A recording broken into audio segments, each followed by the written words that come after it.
हरि ओम।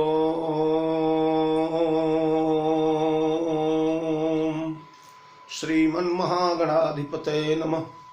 श्रीराम शरणं मम। श्रीगुरवे नमः। श्रीसरस्वत्यै नमः। श्रीमातृपितृचरणकमलेभ्यो नमः। गणेश हेरम्ब गजाननेति महोदरं स्वानुभवं प्रकाशिन् वरिष्ठ सिद्धि प्रिय बुद्धिनाथ वदन्त एवं त्यजत प्रभीति। ओम नमः परमहंसास्वादित चरण कमल चिन्मकरंदाय भक्तजनमानस निवासाय श्रीरामचंद्राय नमोस्तु रामाय सलक्ष्मणाय देव्यै च तस्यै जनकात्मजायै नमोस्तु रुद्रेन्द्रयमानिलेभ्यो नमोस्तु चंद्रार्कमरुद्गणेभ्यः।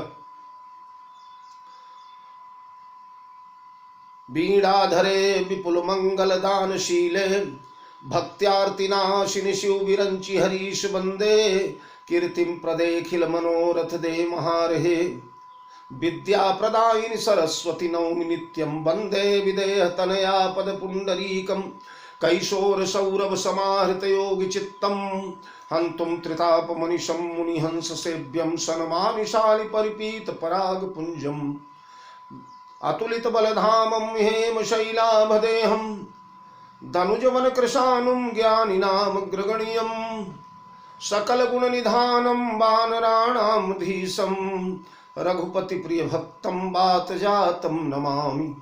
श्री सीतानाथ समारंभां रामानंदार्य मध्यमां अस्मदाचार्य पर्यन्तां वंदे गुरु परंपरां। प्रभु समर्थ सर्वज्ञ शिव सकल कला गुण धाम योग ज्ञान वैराग्य निधि प्रणत कल्प तरुणाम अपने अपने घरन की सब काहू को पीर तुम ही पीर सब घरन की धन्य धन्य रघुवीर।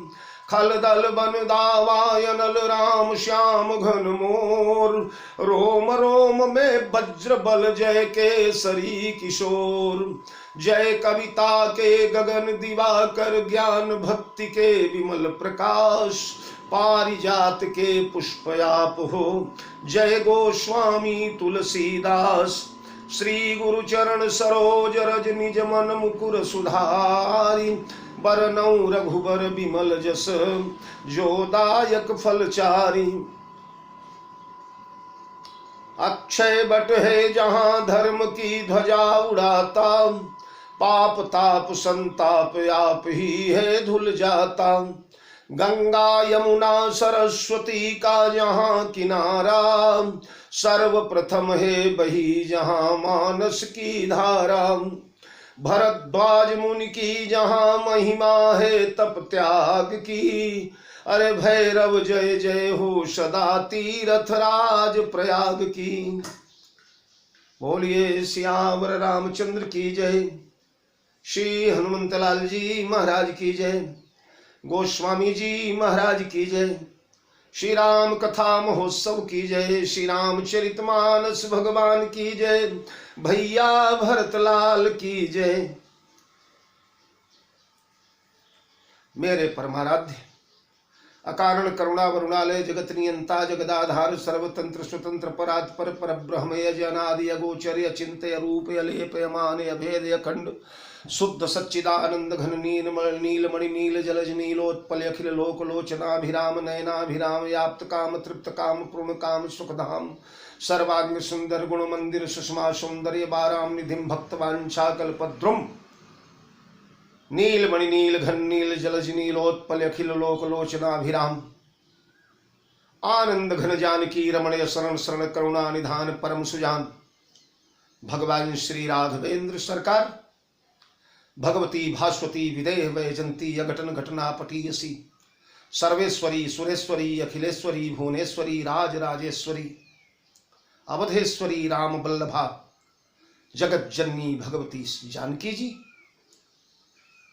पौरुष पराक्रम के पावन प्रयागराज अंजनानंद वर्धन श्री हनुमंतलाल जी महाराज तुलसी नंदन गोस्वामी तुलसीदास जी महाराज, भैया भरतलाल जी महाराज, आप सभी के पावन पादार बिंद में कोटि कोटि नमन करता हुआ लगातार 150 दिनों से 150 दिनों से भरत चरित्र का श्रवण करने वाले तथा मेरा मनोबल बढ़ाने वाले सुधी श्रोता बंधुओं, भक्तिमयी वात्सल्यमयी अर्चनिया वंदनिया जुगल सरकार के नखमणि चंद्रिका की चकोरी सीता शकुंतला सावित्री सदृशा आर्य देवियों, प्रिय बाल गोपाल, आइए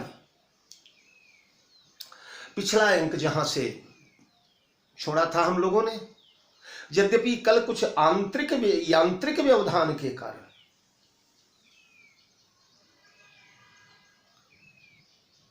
कल भगवान की कथा करते करते एकाएक मोबाइल महाराज गिर पड़े, ये ट्राइपॉड से नीचे फूट भी गए और 2 बार ऐसी घटना हुई। कुछ बच्चों के लगाने में हो सकता है भूल हो गई हो, जिस कारण कल का प्रवचन 3 खंडों में बना, लेकिन वह ज्वाइंट होकर भेज नहीं पाया मैं, तो पुनः वही श्रम कर रहा हूं। यह 150वां प्रवचन कल भी मैं बोल चुका था, पर उसे कैंसिल करके पुनः आए। कथा बस वहीं से श्रृंगपेरपुर में गंगा पार करके सभी लोगों ने स्नान ध्यान किया, नित्य क्रिया से निवृत्त हुए, संध्या पूजन बंदन हुआ, सैनिक गण आगे चले, उसके बाद माताओं की पालकी चली, उसके बाद विप्र समुदाय चला, गुरुदेव भगवान चले, माता अरुंधति चली, और सबसे बाद में हरे घवने भरत पया देहि पाए, गवने भरत पया देहि पाए, कोतल संग जाई डोरियाए, कहीं सुसेवक बारहि बारा, होई अनाथ यशवयसवारा, राम पया देहि पाए सिधाए, हम कह रथ गज बाजी बनाए, सिर भर जाऊं उचित यस मोरा, सब ते सेवक धर्म कठोरा, देखी भरत गति सुनी मृदुबानी, सब सेवक गण गरहि गलानी। सबको विदा करके भैया भरतलाल गवने भरत पया देहि पाए, पैदल ही चले, पैरों में जूते चप्पल का तो प्रश्न ही नहीं उठता। गंगा जी के किनारे तक रथारूढ़ होकर आए थे। माताओं ने यह निवेदन किया था, आदेश दिया था कि भैया जहां तक तुम्हारे राम रथ पर बैठकर गए वहां तक तो चलो बेटा। तो माता का यह आदेश मान लिया। अब कि आज माताओं को पहले ही विदा कर दिया। उस बार सबसे पीछे माताएं चला, अयोध्या से चली तो सबसे पीछे माताएं। पहले सैनिक लोग चले, उसके बाद जो है सेठ साहूकार नगर के संभ्रांत लोग चले, उसके बाद जो है अरुंधति अरुवगिन समाऊ रथ चढ़ी चलत भय मुनिराऊ, अरुंधति गुरुदेव भगवान चले, उसके बाद मातु सकल पालकी चढ़ाई। लेकिन आज माताएं पहले चली गईं, उसके बाद विप्र समुदाय, उसके बाद, ताकि दोबारा रोकने के लिए न पहुंच जाएं। और घोड़े साथ में डोरिया करके, यानी उनकी लगाम हाथ में पकड़ करके जा रहे हैं पैदल, ताकि दूर वालों को लगे कि घोड़े आ रहे हैं, यानी घोड़े की सवारी पर भैया भरतलाल आ रहे होंगे। क्योंकि आज कोई व्यवधान नहीं चाहते भरत। अगर माताएं आकर के रोकेंगी और उनकी आज्ञा न माने तो भी पाप होगा, तो भी दोष होगा, और रथारूढ़ होकर के जाएं तो भी दोष होगा। इसलिए ये व्यवस्था बनाई गई ताकि कोई व्यवधान डालने वाला न आवे। और चल पड़े हैं कुछ दूर, जब चले गए तो कहीं सुसेवक बारहि बारा, होई अनाथ यशवयसवारा। सुसेवक, कुसेवक नहीं, सेवक भी नहीं, सुसेवक। अयोध्या के सेवक तो ऐसे हैं साहब कि सिर काट करके हथेली पर चढ़ा दे मालिक को। हाँ, अरे चलते समय देखिए ना, नगर रक्षा के समय अस विचारी सूचि सेवक बोले, जे सपने हूं निज धर्म न डोले। स्वप्न में भी जिन्होंने धर्म का परित्याग नहीं किया है, सेवा धर्म से स्वप्न में भी जो वंचित नहीं हुए, वो सुसेवक है, वो शुचि सेवक है, जिनके मन में स्वार्थ का पाप कभी जीवन में आया नहीं, स्वहित की गंध आई नहीं। केवल करई स्वामी हित सेवक सोई, हमारे स्वामी का हित होना चाहिए बस। ओ आ गए सेवक लोग कहां सुसेवक बारई बारा, होई अनाथ यस्व यस्वारा। बार बार कह रहे स्वामी घोड़े पर बैठे, स्वामी अश्व पर बैठे, अश्व पर बैठे। गंगा जी से चले तो उसी समय कह देते, इतनी दूर कुछ मील 2 मील आगे चले गए तब ये सेवक लोग कह, क्यों गंगा के किनारे क्यों नहीं कहे? गंगा के किनारे इसलिए नहीं किए कि अभी अभी आप सुरसरी कीन प्रणामू, भैया भरतलाल गंगा मैया को प्रणाम करके निकले हैं। और जिस देवता को प्रणाम किया जाए तत्काल उसी के सामने रथ या वाहन पर बैठ जाना, ये अमर्यादा है, धर्म विरुद्ध है निर्णय। इसलिए जब गंगा ओझल हो गई, कुछ दूर पहुंच गए, तब कहां सुसेवक बारही बारा, होई अनाथ यस्व। 12 बार बार बार कहते, यानी एक बार की बात नहीं माना, 2 बार बोले, 3 बार बोले, 4 बार बोले। अच्छा क्यों स्वामी अगर नहीं मान रहे तो बार बार हट क्यों करना? स्वामी पर बार बार क्यों? तो देखिए सेवा धर्म का एक ये भी नियम है कि सेवाद अवज्ञा, सेवा धर्म में अवज्ञा होनी चाहिए। अवज्ञा का मतलब स्वामी अगर संकोची है और संकोच के कारण सेवक से सेवा नहीं लेना चाहता है और उस सेवा की उसे आवश्यकता है। गुरु जी के चरण बहुत दुख रहे हैं, गुरु जी बड़े संकोची स्वभाव के, बड़े शालीन हैं, बड़े सरल हैं। शिष्य चरण दबाने जाए और बोले ना भैया ना, बस हो गया, नहीं नहीं, और शिष्य मान जाए ना ना, बार बार हट करके चरण दबावे, सेवाद अवज्ञा। हमारे भगवान श्री राघवेंद्र गुरुदेव का चरण दबा रहे हैं, कौशिक का, तो बार बार मुनियाय सुदीना, रघुबर जाई शयन तब कीना। बार बार आदेश देना पड़ा। इसका मतलब यही हुआ ना कि पहले बार वाला आदेश भगवान राम ने नहीं माना, तब तो बार बार मुनियाय सुदीन ही, तब बार बार आदेश देना पड़ा। तो क्यों नहीं माना? इसलिए कि सेवा अवज्ञा। गुरुदेव कहते हैं राघव जाकर के सो जाइए, और भगवान श्री राम कोई नया विषय, गुरुदेव ये जीव और ब्रह्म, जीव जब ब्रह्म का ही अंश है, उसी के अंश से ममई वंशो जीव लोके जीव भूत सनातन। तो गुरुदेव फिर जीव मारा मारा क्यों भटकता है, क्यों दुखी होता है, क्यों पीड़ित होता है, क्यों रोता है, क्यों बार बार वेदना के समुद्र में डूबता है? और गुरुदेव को विषय मिल गया, आधा घंटा उस पर भाषण हो गया, तब तक चरण दबाने का सुअवसर मिल गया। फिर गुरुजी ने कहा सो जाओ, अब की बार कोई दूसरा प्रश्न, अगली बार कोई, ऐसे अर्ध निशा बीत गई। तब जाकर भगवान राम सोए तो लक्ष्मण जी राम का चरण दबाने लगे। तो अगर गुरु जी की पहली आज्ञा राम ने नहीं माना तो राम गुरु की आज्ञा लक्ष्मण कैसे मानेंगे? इसलिए पुनि पुनि प्रभु कह सो ताता, अरे पुनि पुनि प्रभु कह सो ताता, तब पौढ़े उरधरि पद जल जाता। तो इसलिए सेवा में गुरु जी अगर एक बार रोक दे, स्वामी रोक दे, तो भी सेवक को सेवा निरंतर जारी रहना चाहिए, रखना चाहिए। गुरु जी के वस्त्र मलिन है और शिष्य से बोल दे रहन दो बेटा, मत धो, रहन दो, तुमको कष्ट होगा, और शिष्य वो आज्ञा समझ ले, तब तो अनर्थ हो जाएगा। कुछ संकोची लोग होते हैं, एक रोटी डालो तभी से नहाना शुरू कर देते हैं, और शिष्य उसे आज्ञा समझ ले, तब तो गुरु जी भूखे ही रह जाएंगे। इसलिए कहीं सुसेवक बारही बारा, होई अनाथ यस्व यशवारा।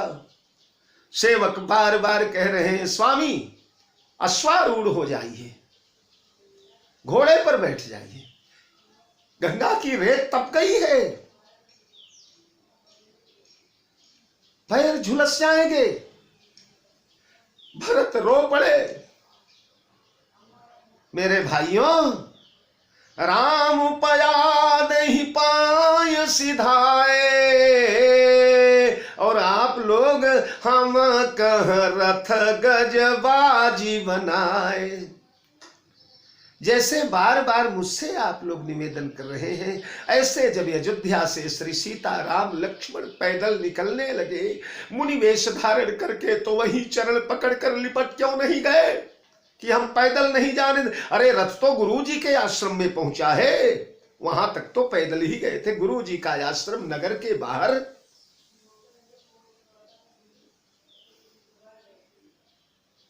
क्यों नहीं पहुंचे वहां तक? वो क्यों उस समय राम का चरण पकड़ करके नहीं लेट गए? तो हमारे भगवान तुम लोगों के सामने बिना पैर के, जूते चप्पल के निकल गए भैया, और मोकह रथ गजबाजी बनाए। यहां व्यंग है भरत का, मेरे लिए नाना प्रकार की सवारियां सजा करके आए हो। भगवान पैदल चले, अब ये रथ गजबाज मुझ जैसे अधम के लिए, मेरे जैसे पापी के लिए।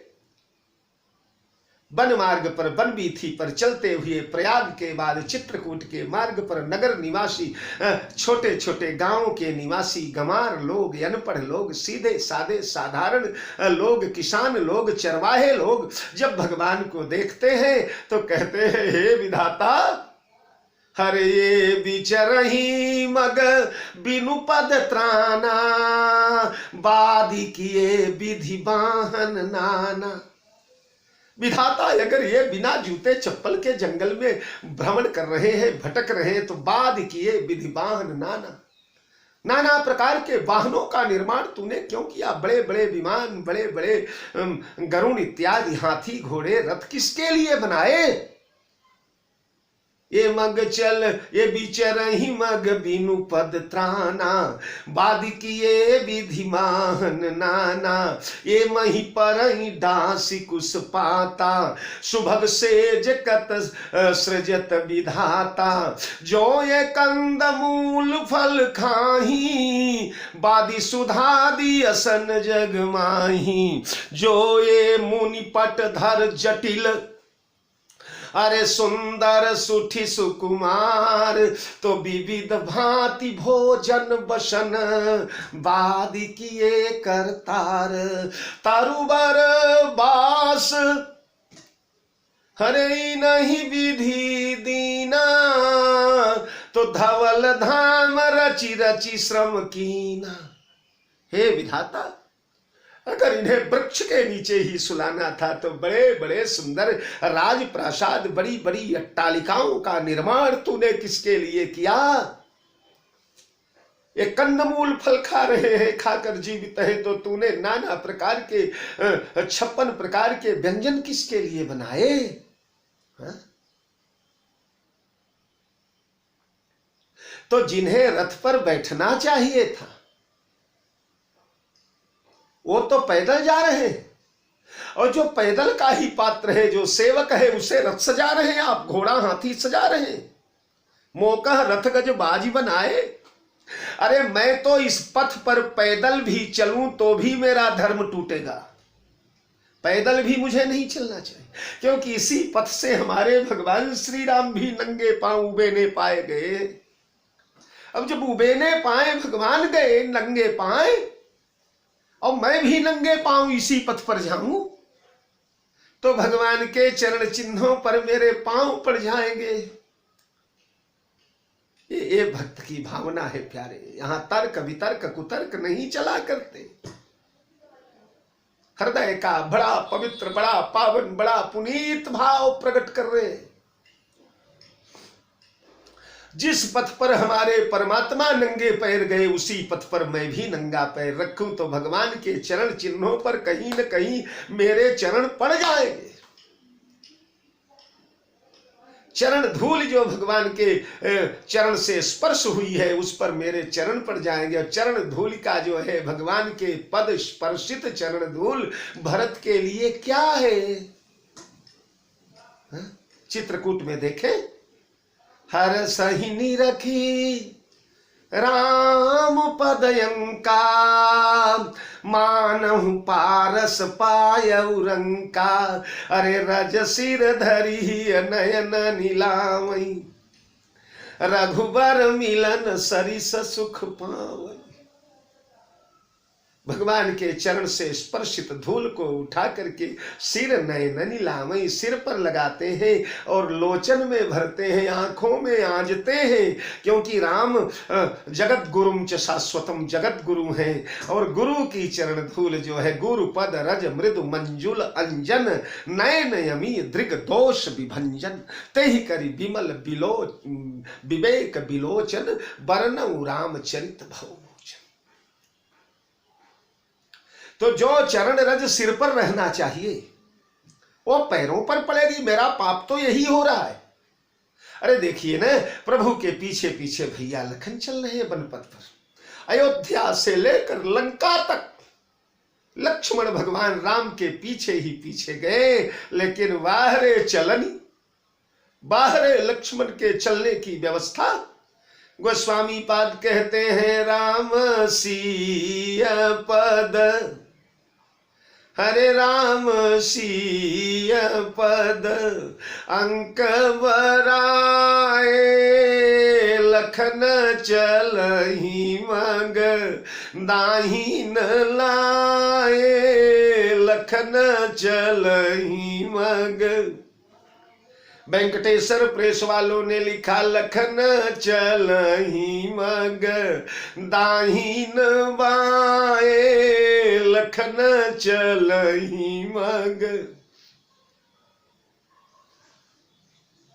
एक बार हमारे गुरुदेव भगवान से मैंने पूछा था कि गुरुदेव जी, गीता प्रेस वालों ने लखन चलहि मग दाहिन लाए लिखा है, और वेंकटेश्वर प्रेस, कोदवराम प्रेस, नवल किशोर आदि ने लखन चलई मग दाहिन बाएं लिखा है, तो क्या तात्पर्य?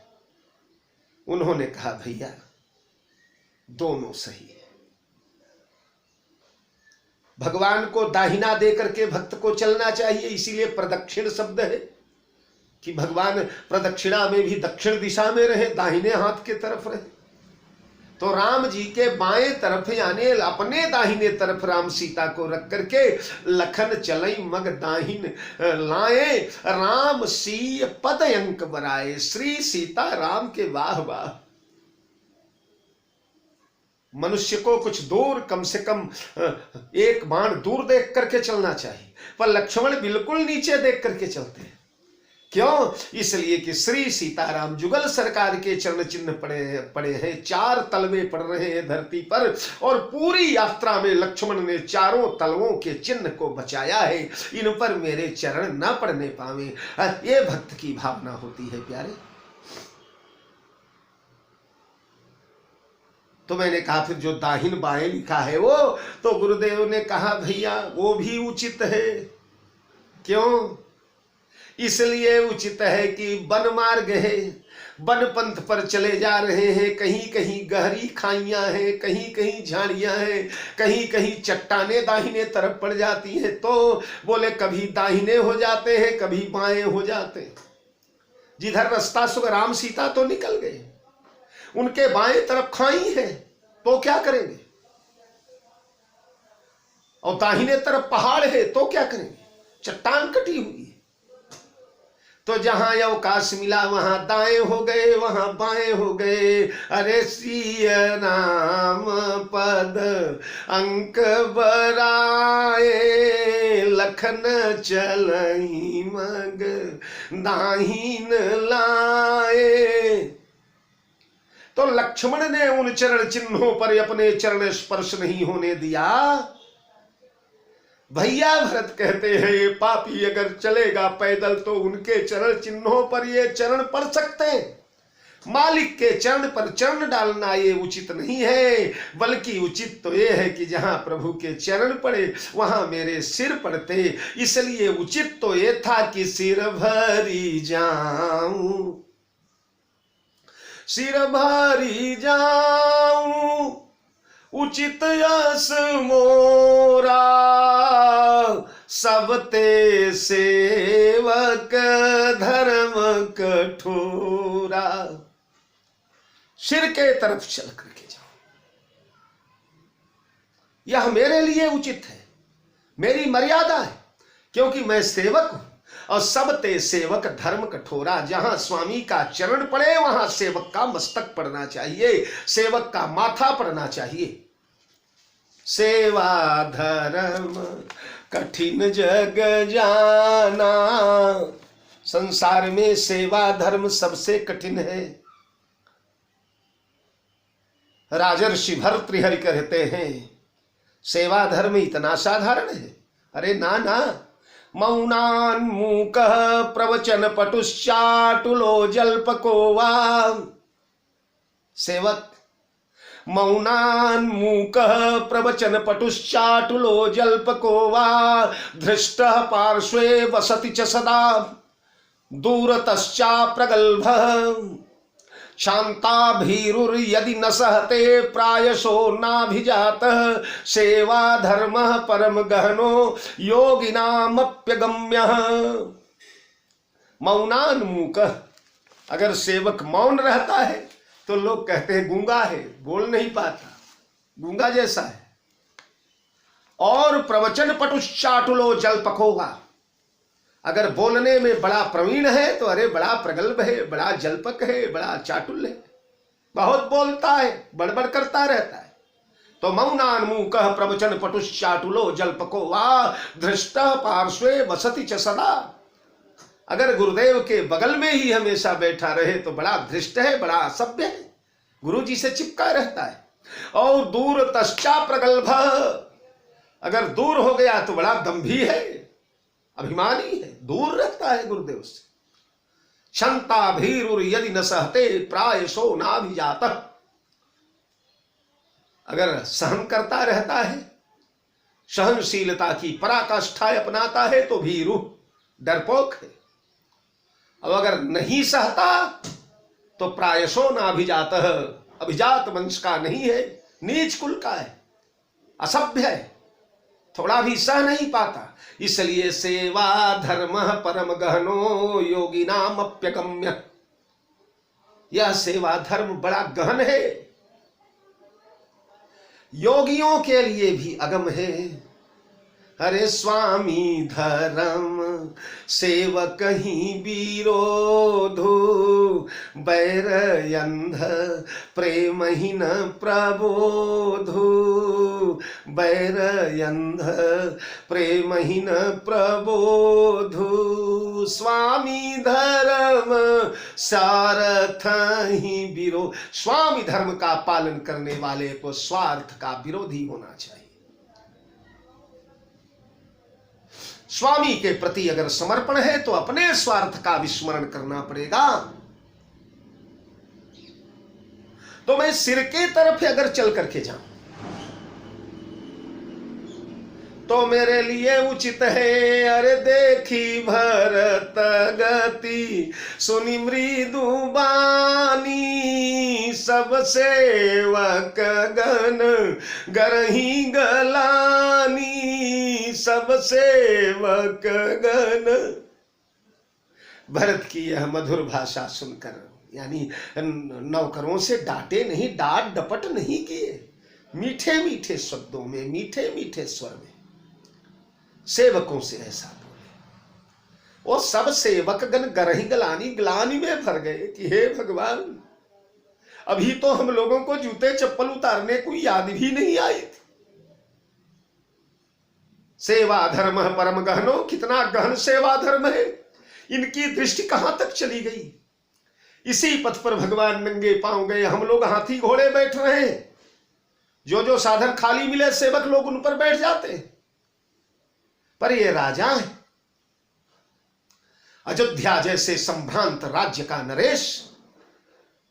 अरे भाई, विधान से तो राजा बना ही दिया गया है इनको। जिस दिन 2 वचन पिता ने स्वीकृत किए उसी दिन राजा हो गए। तो जिसे राज मिला वो सिर के तरफ जाना चाहता है, और हम सेवक लोग जूते चप्पल साधन वाहन। इसलिए सब सेवक गन गरही गलानी, ग्लानि से भर जाते हैं। जैसी राम सेवा भरत कर रहे हैं वैसी हम सेवक लोग नहीं कर पा रहे। और ऐसा करते करते महाराज भरत तीसरे पहर कहूं कीन प्रवेश प्रयाग, कहत राम सिय उमगी उमगी अनुराग। भरत तीसरे पहर कहूं, तीसरे पहर में भैया भरतलाल प्रयागराज पहुंच गए। तीसरे पहर का मतलब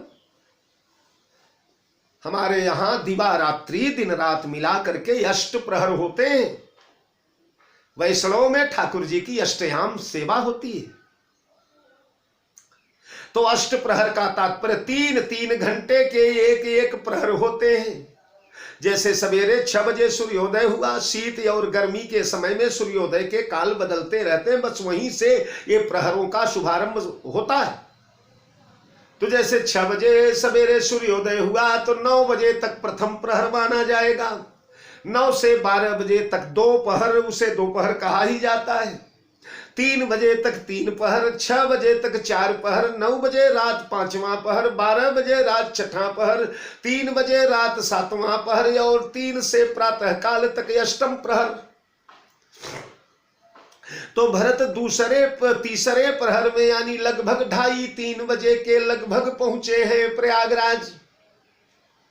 श्रृंगबेरपुर से उतना दूर तो प्रयागराज नहीं है। जिस रास्ते से आए गंगा पार करके प्रयागराज और श्रृंगबेरपुर की जो रास्ता है वह रास्ता आज भी 5 कोस की है, 15 किलोमीटर, 16-17 किलोमीटर। तो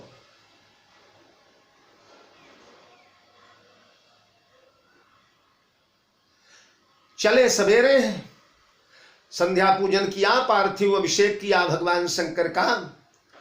ये सब करने कराने में ज्यादा से ज्यादा घंटा 2 घंटा 9 बजे लगे होंगे। 9 बजे तो चले ना, तो 6 घंटे का समय, क्योंकि पैदल आ रहे और पैदल भी गंगा जी की रेणुका गंगा जी के किनारे किनारे ही आना पड़ेगा प्रयागराज।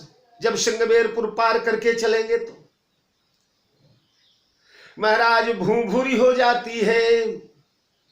12 बजे 11 बजे दोपहर में तो गंगा के किनारे की रेणुका, वो जैसा आपको कई बार मैंने कहा था, ये वैशाख महीना है, वैशाख शुक्ल पक्ष चल रहा है।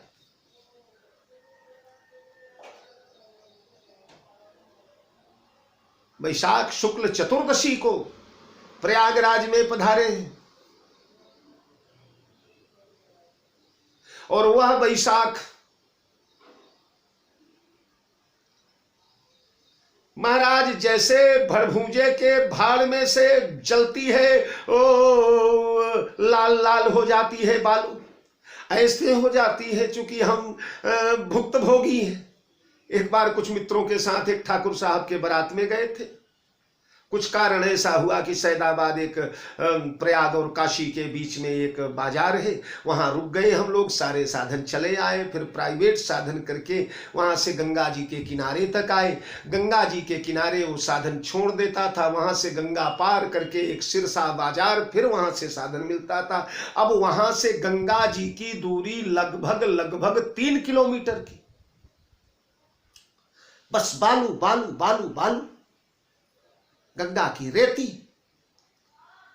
सभी युवा थे उस समय, प्रयाग में ही रहता था मैं, करीब यानी 25 साल पहले की बात, 25-30 साल हो गए, 25 साल तो हो ही गए।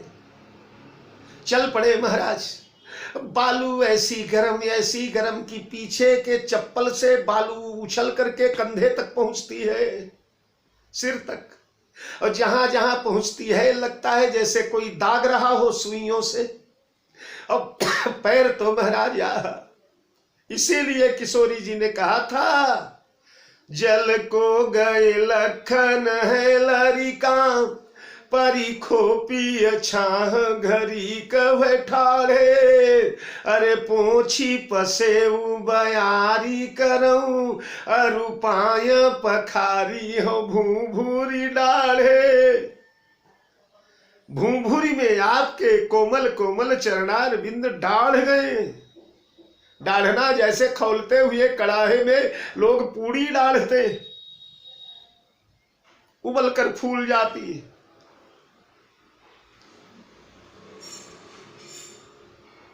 तो पाय पखारी हो भूभूरी डाढ़े, भूभूर से आपके चरण डाढ़ गए हैं स्वामी, जल गए हैं, झुलस गए हैं। थोड़ा धो दूं शीतल जल से, थोड़ा सा साड़ी के आंचल से थोड़ा हवा कर दूं, आप थोड़ा शांति प्राप्त कर जाएं, श्रम परिहार हो जाए आपका। ऐसा मार्ग है। एक एक चरण चलो तो लगता है जैसे अग्निकुंड में से निकल रहे। आदमी की गति मंद हो जाती है, चलना मंद हो, और फिर उसके बाद चलने की गति तो जब ही राम कही ले उषा सा, उमगत प्रेम मनहु चहु पासा। प्रेमातिरेक में डूबा हुआ यह साधक अपने प्रभु की मधुर मंजुल याद में उनका संकीर्तन करते हुए कंठावरोधन है, प्रेम पुलकित हृदय है। ऐसी अवस्था में वह स्पीड, वह गति कहां से रहे। तो पहुंचने पहुंचते 3 पहर हो गए, भरत तीसरे पहर कहूं कीन प्रवेश प्रयाग, और कहत राम सिय राम सिय राम सिय राम सिय राम सिय राम सिय। ये कीर्तन उल्टा हो रहा है। कीर्तन का नियम तो सियाराम सियाराम, सीताराम सीताराम सीताराम। आगे बोलेंगे भी यही प्रयाग में ही, सीताराम चरण रति मोरे, अनुदीन बढ़ऊं अनुग्रह तोरे। तो नियम तो सीताराम का है, पर राम सी जब साधक प्रेम की पराकाष्ठा का संस्पर्श कर लेता है तो वाणी मौन हो जाती है। न प्रवचने न लभ्यते, भाषा गौण हो जाती है। कैसा उच्चारण होना चाहिए, कैसा नहीं, व्याकरण वहां जाकर के विश्राम ले लेती है। जब तक शब्दों का ज्ञान है, सही बोल रहा हूं कि असत्य बोल रहा हूं, ऊंचा बोल रहा हूं कि नीचा बोल रहा हूं, ये ज्ञान है, तब तक पूरा पूरा प्रेम राज्य कहां आया हुआ है। अगर प्रेम राज्य साकार हो जाता है, प्रेम का ज्वार आ जाता है, तो महाराज वाणी अपने आप लड़खड़ाने लगती है। बिहबल बचन प्रेम बस बोलहि, शिथिल अंग पग मगडग डोलहि, बिहबल बचन। वाणी पर से नियंत्रण चला जाता है। पहले राम बोले कि पहले सीता। देखिए, मूर्खा वदन्ति विष्णाय, ज्ञानी वदति विष्णवे। मूर्ख विष्णाय नमः विष्णाय नमः विष्णाय नमः कहता है, और ज्ञानी वदति विष्णवे विष्णवे नमः विष्णवे नमः। पर दोनों भगवान को प्राप्त हो जाते हैं, क्योंकि रहती न प्रभु चित चूक किए की, करत सुरति सय बार ही की। हमारे भगवान हृदय पढ़ते हैं, जीव नहीं पढ़ते। जीव पढ़ते होते तो बड़े बड़े व्याकरणाचार्यों को, आजकल तो कई लोग अपने व्याकरण बुद्धि के बल पर, पता नहीं क्या व्याकरण है भगवान जाने, पर शास्त्रों को ही अशुद्ध करने पर के पिल पड़े हुए। वाल्मीकि में यहाँ अशुद्ध लिखा गया है, भागवत में यहाँ लिखा गया है, कालिदास ने यहाँ अशुद्ध कर दिया, और भवभूति ने यहाँ अशुद्ध कर दिया, माघ ने यहाँ अशुद्ध कर दिया। धन्य हो महाराज। ये वाल्मीकि इत्यादि ये दिव्य ग्रंथ जब रचे गए, व्याकरण के रचयिता पाणिनि ने व्याकरण प्रबंध उसके बाद रचित किया है।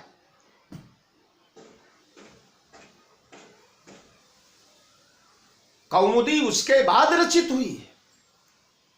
इसलिए दिव्य ग्रंथ जो है, पुराण है, वेद है, दिव्य ग्रंथ है, ये व्याकरण के बंधन में नहीं है। यह ब्रह्मवाणी है।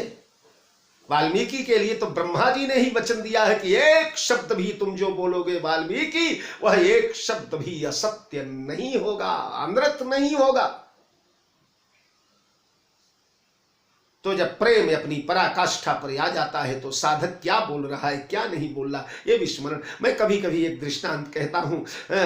जगन्नाथ भगवान के दरबार में एक किसान गया, देहात का किसान, बहुत दिन पैदल चलता हुआ पहुंचा जगदीशपुरी। तो वहां भगवान के बरामदे में जो भगवान का दिव्य सभा भवन है जगन्नाथ भगवान का, या हजारों लोग खड़े हो जाए, ऐसा 500-1000 लोग तो बड़े आराम से खड़े हो सकते,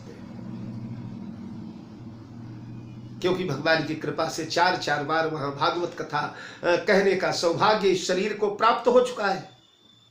उस सभा में जाकर जहां जिस दरवाजे के पास चैतन्य महाप्रभु ऐसे हाथ टेक करके खड़े होते थे, उनके अंगूठे का निशान उस दरवाजे के पत्थर पर आज तक बना है, यानी पत्थर घिस गया है। रोज वहीं खड़े होकर के घंटों भगवान को देखते थे। तो वहां खड़ा होकर के कई बार दर्शन करने का भगवान का सौभाग्य मिला इस शरीर को। तो वह किसान गया, उस समय भगवान के उस महाराज सभा भवन में कीर्तन चल रहा है, तबला पेटी बढ़िया हारमोनियम सितार बज रहे हैं, और एक महाराज जी पंडा जी बड़े प्रेम से भगवान जगन्नाथ का कीर्तन गा रहे हैं कि लाखों तीर्थ भटक चुके हम, अरे लाखों तीरथ भटक चुके हम, लाख जगह सिर पटके, लाखों तीरथ भटक चुके हम, लाख जगह सिर पटके। अरे जगन्नाथ जी के चरण कमल में, जगन्नाथ जी के चरण कमल में नयन हमारे अटके। वाह वाह वाह वाह, झूमने लगे सारे श्रोता। महाराज जी के स्वर में जादू था, भगवती सरस्वती की कृपा, सुंदर संगीत की संगीत लहरी, जगन्नाथ दरबार का दिव्य वातावरण। वह किसान भी मुग्ध हो गया भजन सुनकर। प्रेम से महाराज गा रहे, लाखों तीरथ भटक चुके हम, लाख जगह सिर पटके। अरे जगन्नाथ जी के चरण कमल में नयन हमारे अटके, जगन्नाथ जी के चरण कमल में, जगन्नाथ जी के चरण कमल में नयन हमारे अटके। किसान ने ध्यान से सुना, याद कर लिया दोनों लाइनें, और सोचा घर जाकर यही भजन अब मैं भी करूंगा। रस्ते भर याद करता हुआ आया, घर आ गया। घर महाराज सायंकाल आंगन में तुलसी है, तुलसी के चारों तरफ गाय के गोबर से लिपवाया, घी का दीपक जलवाया, आसन बिछाया, और महाराज करताल लेकर के किसान बैठ गया और कीर्तन होने लगा। लाखों तीरथ भटक चुके हम, लाख जगह सिर पटके, लाखों तीरथ भटक चुके हम, लाख जगह सिर पटके। अरे जगन्नाथ जी के चरण कमल में, जगन्नाथ जी के चरण कमल में, जगन्नाथ जी के चरण कमल में जगन्नाथ। अगली वाली लाइन भूल, अगला चरण भूल गया, नैन हमारे अटके भूल गया। अब किसान बड़ा परेशान, भगवान क्या करें क्या करें। लाखों तीरथ भटक चुके हम, लाख जगह सिर पटके, जगन्नाथ जी के चरण कमल में, जगन्नाथ जी के चरण कमल में, जगन्नाथ जी के नयन कमल में चरण हमारे अटके, जगन्नाथ जी के नयन कमल में चरण हमारे अटके। जगन्नाथ भगवान प्रकट हो गए। बोल जगदीश भगवान की जय। प्रकट हो गए। हा हा, दिव्य मंजुल मंगल मोदमयी मुनिमन हारिणी भगवान की छवि को देखा है। कोटि कोटि कंदर्प का दर्प जहां दमन हो जाता है, दिव्य जगन्नाथ भगवान की छवि को देख करके गदगद हो गया, कृतार्थ हो गया। दर्शन दिया, तृप्त करके भगवान मुड़ चले तो रोकने के लिए दौड़ा, पकड़ना चाहा भगवान को, भगवान तो पकड़ में नहीं आए, पीतांबर पकड़ में आ गया और भगवान चले गए। पीतांबर पा करके कृतकृत्य हो गया। वापट पीत की फहरानी, जहां भगवान का पीतांबर रहता है वहां लक्ष्मी का डेरा। महाराज धन्य धन्य हो गया किसान। पर उसने सोचा एक बार पुजारी महाराज का धन्यवाद तो जाकर के दो। पहुंच गया जगन्नाथ धाम, पुजारी महाराज के चरणों में गिरा। महाराज जीवन कृतार्थ कर दिया, जीवन धन्य कर दिया, कृतकृत्य कर दिया आपने। पुजारी महाराज ने कहा क्या हुआ भाई, क्या हुआ? अरे उसने कहा महाराज आपने तो मेरा जन्म ही सार्थक कर दिया। कैसे, क्या हुआ? बोले महाराज ऐसा दिव्य मंत्र दिया है आपने, ऐसा दिव्य भजन दिया कि उसका गाना शुरू किया और बस 5 मिनट में भगवान प्रकट हो गए। भगवान जगन्नाथ का साक्षात्कार कृतकृत्य हो गया। महाराज फिर से चरण पकड़ा। पुजारी महाराज ने पैर की ठोकर मारा, चल हट, दूर हट, मूर्ख कहीं का, पागल बनाने आया। ये 5 मिनट कीर्तन करने लगे तो इनको जगन्नाथ भगवान प्रकट हो गए। अरे 50 साल से कीर्तन गा रहा हूं मंदिर में, अब 50 साल से कीर्तन गाने के बाद आज तक सपने में नहीं आए जगन्नाथ भगवान, और इस अनपढ़ को मिल गए भगवान 5 मिनट में। पाखंडी कहीं का, चल हट। अरे बोला महाराज मिले? तो पुजारी ने कहा मिले तो कोई प्रमाण है, चिन्ह है? बोले हाँ है। कपड़े में लपेटा हुआ पीतांबर खोला, खोल कर बोला देखिए गुरुदेव आए भगवान, ये पीतांबर मैंने उनके कंधे से खींच लिया। पुजारी ने कहा रुक। दौड़ के गए, पहुंचे हैं महाराज गर्भगृह में।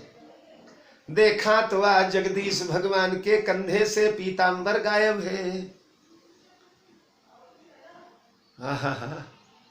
दौड़े दौड़े पुजारी जी गए, एक लट्ठ उठा करके लाए।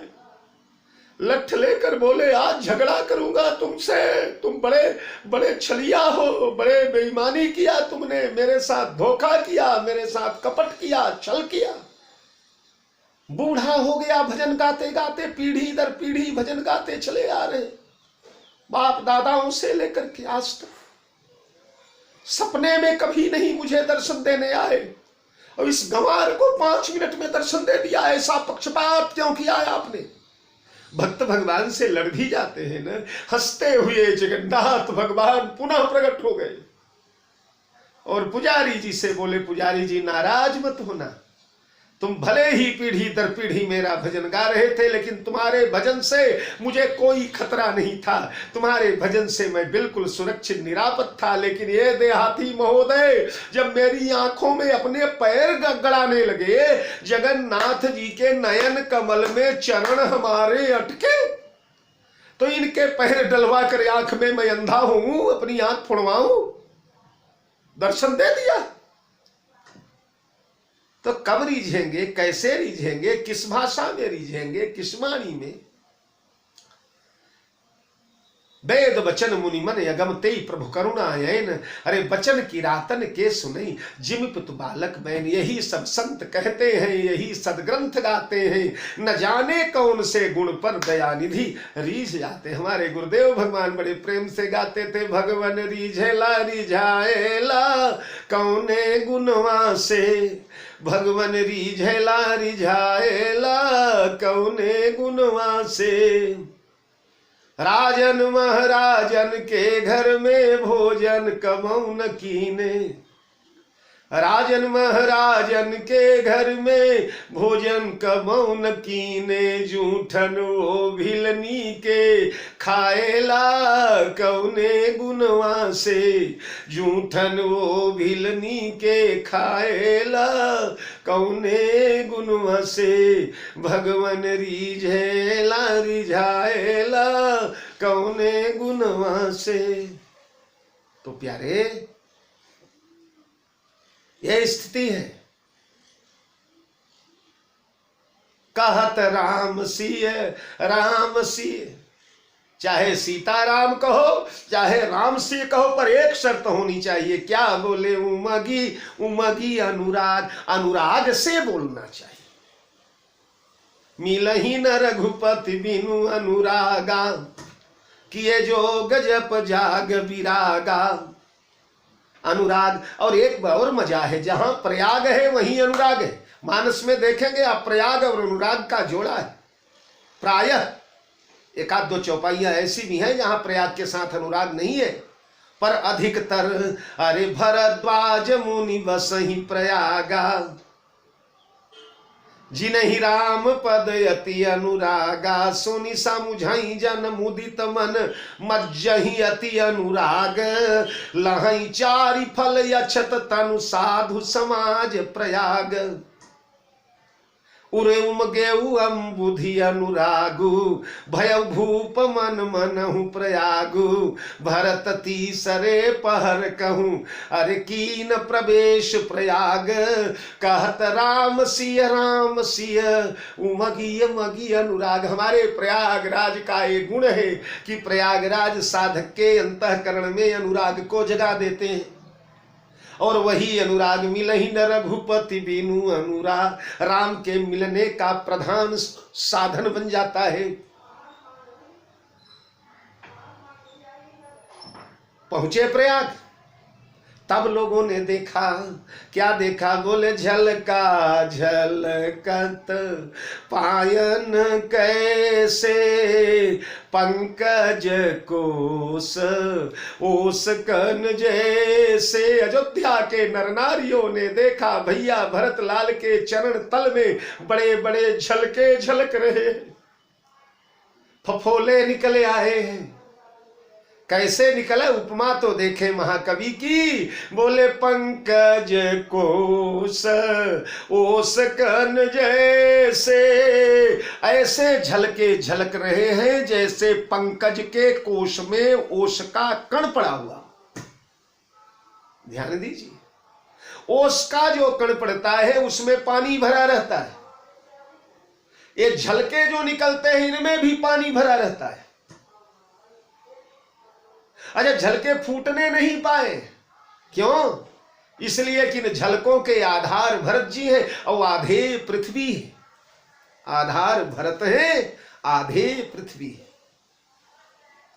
अगर यह झलके फूट जाते और झलके का पानी पृथ्वी से छू जाता तो धरती माता तड़प जाती थी, क्योंकि धरती माता के बिटिया सीता को मनाने जा रहे हैं।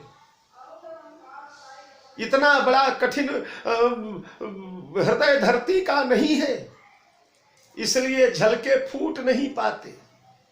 और कई विद्वान तो कहते हैं झलके केवल प्रयाग तक ही पड़े। अब दूसरा भाव देखें, पहली बार तो झलके फूट नहीं पाते, इसलिए नहीं फूट पाते कि धरती देवी को कष्ट होगा। दूसरी बात, झलके आए ही क्यों? अगर धरती देवी को कष्ट होता तो धरती देवी ने राम जैसा मार्ग क्यों नहीं किया? राम अरे परसी राम पद पद्म परागा मानती भूमि, भूरि निज भागा परसत मृदुल, चरण अरुणारे सकुचती मही जिमी हृदय हमारे।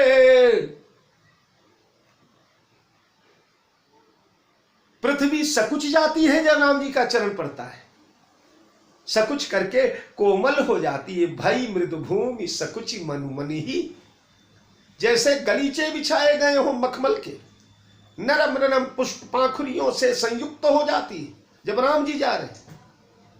बाद में भरत के लिए भी ऐसे ही होगी।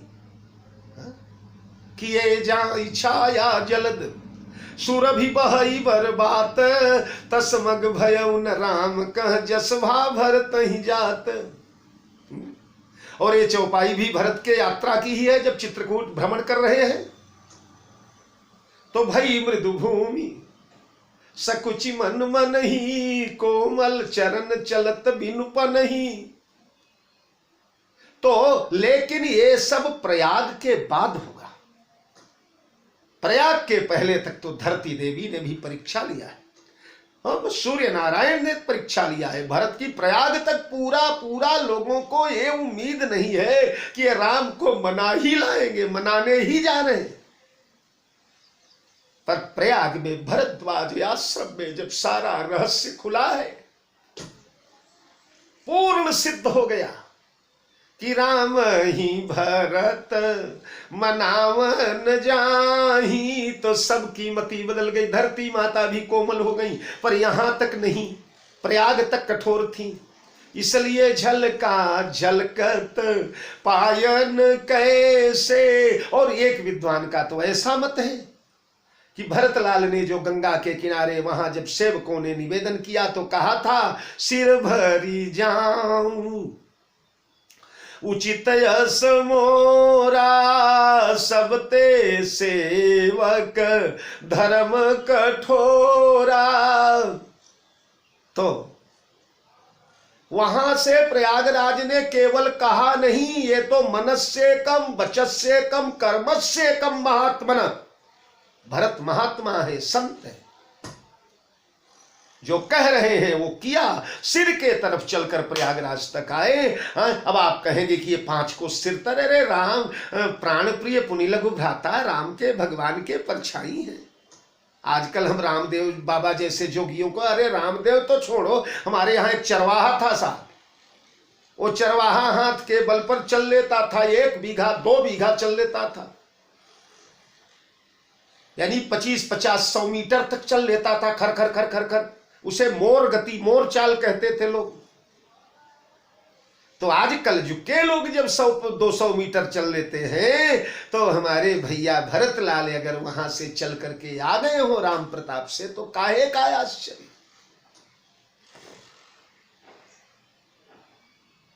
तपस्वियों की बड़ी कठिन कठिन तपस्या हम लोगों ने सुना है। तो जब सिर के तरफ चले तब यह उपमा साकार हुई। क्या बोले, पंकज कोश ओश कन जय, जैसे कमल के कोश में कमल की पंखुड़ियों पर ओस के कण पड़े। अगर पैर के तरफ चलकर आते तो तलवे नीचे रहते थे, तलवे नीचे रहेंगे तो ओस के कण नीचे से नहीं पड़ते हैं चरण तल में, ओस के कण पाखुड़ी पर ऊपर पड़ते हैं। और ऊपर तब यह उपमा सार्थक होगी जब चरण ऊपर उठाया भरत ने, तो पंकज कोश ओस कन जैसे। खैर ये तो विद्वानों के अपने अपने भाव हैं। निज निज मति सब हरि गुण गावहि, निगम नेति तेउ पार न पावहि।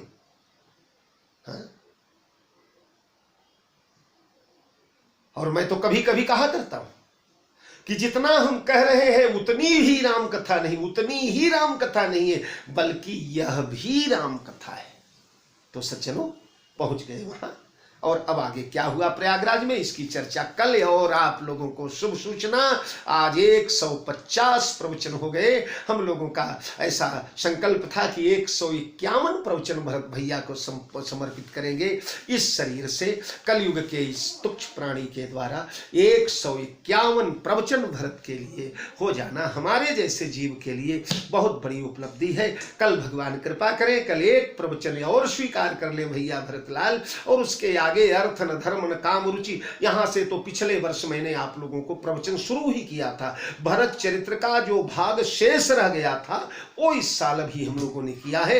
104 प्रवचन पिछले वाले सत्र में हुए थे और ये जो है 47 प्रवचन इस सत्र में 151 उनके चरणों में समर्पित होंगे। यहीं से वाणी को विराम। जय जानकी जीवन। बहुत बहुत साधुवाद, धन्यवाद।